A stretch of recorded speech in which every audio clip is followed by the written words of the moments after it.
Russian forces carried out a major overnight drone assault on the southern Ukrainian city of Odessa between December 30th and December 31st, hitting residential areas and critical infrastructure, Ukrainian officials said.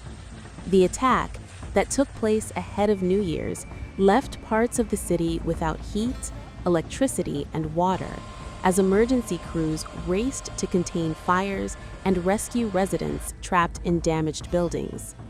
Multiple explosions were heard around 12:20 a.m. local time, according to Kyiv Independent. Ukraine's Air Force had earlier warned that dozens of Russian drones were heading towards Odessa late on December 30th, prompting air raid alerts across the region. Warnings were also issued over the possible use of ballistic missiles, adding to fears of a broader escalation during the night. As the drones struck, two multi-story residential buildings were damaged, one of which caught fire, according to Serhiy Lysok, head of the Odessa City Military Administration. This is yet another proof that Russia is deliberately targeting civilians, Lysok wrote in a social media post following the attack. Initial reports suggested several casualties, including children. In subsequent updates, Lysok confirmed that 6 people were injured in the strikes. Among the wounded were 3 children aged 8, 14, and just 7 months old. A 42-year-old man was also seriously injured and remains in critical condition, he said in a Telegram statement. Odessa Oblast Governor Oleg Kipper separately reported that a warehouse belonging to a logistics company was set ablaze during the attack. Falling drone debris also sparked vehicle fires across parts of the city, underscoring the widespread impact of the bombardment. Ukraine's leading private energy company, DTEK, said Russian strikes overnight damaged 2 of its energy facilities in the Odessa region. The damage is significant, the company said in a statement, warning that repairs would take time and could further strain an already fragile power supply. Odessa and surrounding areas have been repeatedly targeted in recent months as Moscow intensifies attacks on Ukraine's energy infrastructure, particularly with winter temperatures setting in.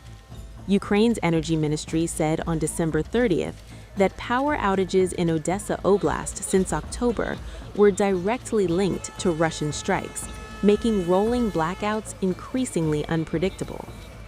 The attacks come as U.S.-led diplomatic efforts to negotiate an end to the war continue, though progress remains limited.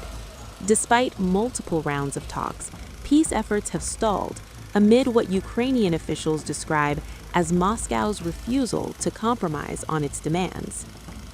Meanwhile, Ukrainian forces also carried out a drone strike inside Russia, targeting the Tuapse oil refinery in the Krasnodar region, Russian regional authorities said. The Krasnodar operational headquarters reported that 2 people were injured and a fire broke out at the refinery, though it was quickly extinguished after burning roughly 300 square meters. The strike damaged refinery equipment, 1 port berth, and several nearby homes, with windows shattered in apartment blocks and a private residence, officials said on Telegram.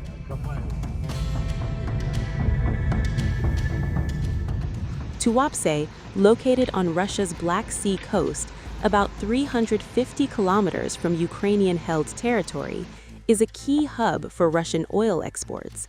The Rosneft-operated refinery has the capacity to process around 240,000 barrels of crude oil per day and supplies products including diesel, fuel oil, and naphtha.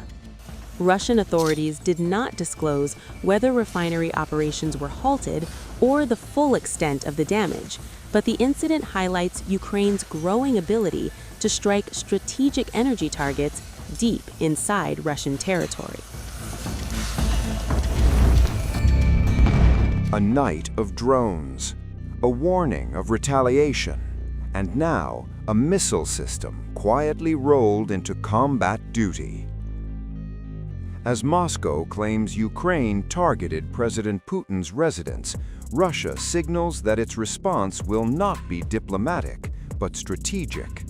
This is Oreshnik, and it's now officially on watch. The missile system assumed combat duty on time operation. Manager OTD, mission personnel are well drilled, the crews are trained, the combat duty is established and performed according to regulations. We all are mastering new patrol areas, and new areas are being reconnoitered. Regular training sessions are held there in line with the objectives they were set. In the daily and weekly cycle, combat training, tactical training, and tactical special training sessions are conducted. The personnel have already proven their professionalism in action during these planned exercises. Russia says the attack came under cover of darkness. According to Moscow, Ukraine launched 91 long-range drones toward the Novgorod region, an area that includes President Vladimir Putin's country residence, north of Moscow. Russian officials insist every drone was intercepted. No casualties, no damage, but the message, they say, was unmistakable.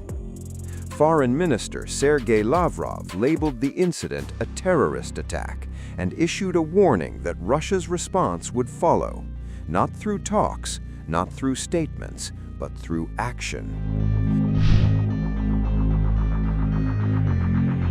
On Tuesday, Russia's defense ministry released footage confirming that the Oreshnik medium-range ballistic missile system has been placed on combat duty in Belarus.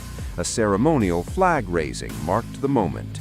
Strategic Missile Forces banners went up, and missile crews assumed their posts. The signal was deliberate. The video shows troops transporting, camouflaging, and positioning the mobile missile system. Launch, security, communications, and power crews, all trained and deployed. According to Russia's military, the unit is now fully operational, mastering new patrol zones and conducting scheduled combat readiness drills. Belarus, Moscow says, has prepared all necessary infrastructure in advance. The deployment was not spontaneous. President Vladimir Putin authorized Oreshnik's deployment to Belarus last December, following its first battlefield use in Ukraine in November 2024.